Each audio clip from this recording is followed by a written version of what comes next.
دوستان و بینندگان یوتیوب کانال روزنامه جمهوریت، درود و سلام بر شما. اینک در آستانه 9 مای که هم هفته خاطره است و هم ما روز پیروزی بر فاشیسم را در جنگ بزرگ وطنی تجلیل میکنیم، براتون پیام خوشی داریم.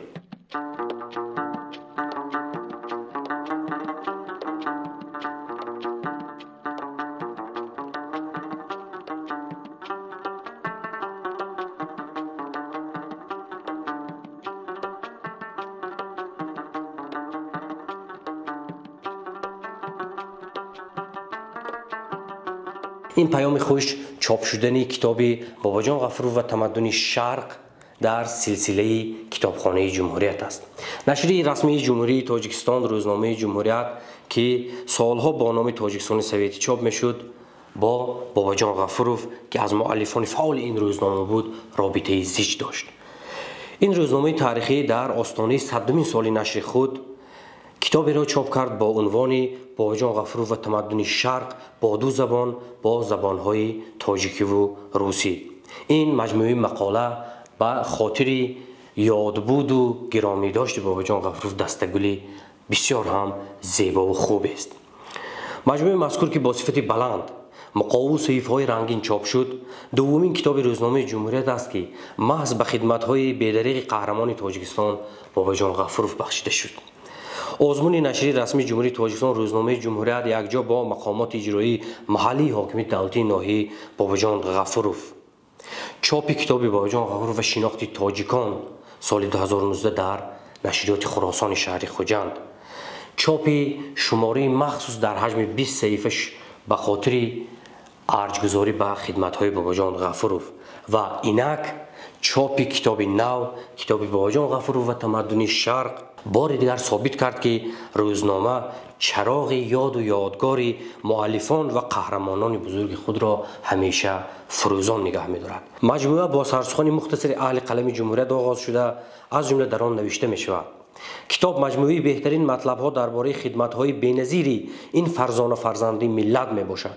ویژگی کتاب بار اول به یک مجموعه جمع آمدن مقاله و سخنرانی‌های نمایندگان علمی و ادبی کشورهای روسیه، چین، ایران، پاکستان، سوریه در سیمپوزیوم بین‌المللی باباجان غفورov بزرگترین محقق و معرفگر تاریخ خلق تاجیک میباشد.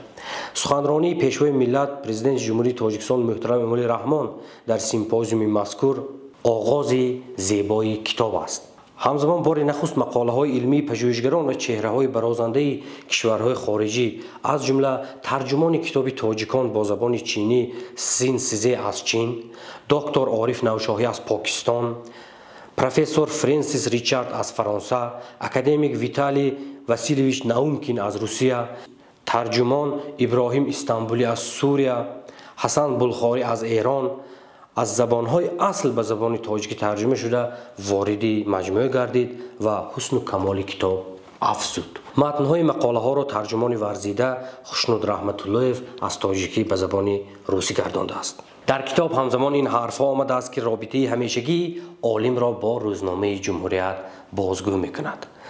صداقت و صمیمیت و دلبستگی یک عمره علامه باباجان غفورov به روزنامه تاجیکستان سوویتی بی‌سبب نبود، زیرا او درک میکرد که عمر تاجیکستان سوویتی نخستین روزنامه تاجیکی تاجیکستان شوروی در حدود استالیناباد یعنی دوشنبه امروزه با عمر این کشور از روزی در خریطه ارز هستی کردنش پیوست است.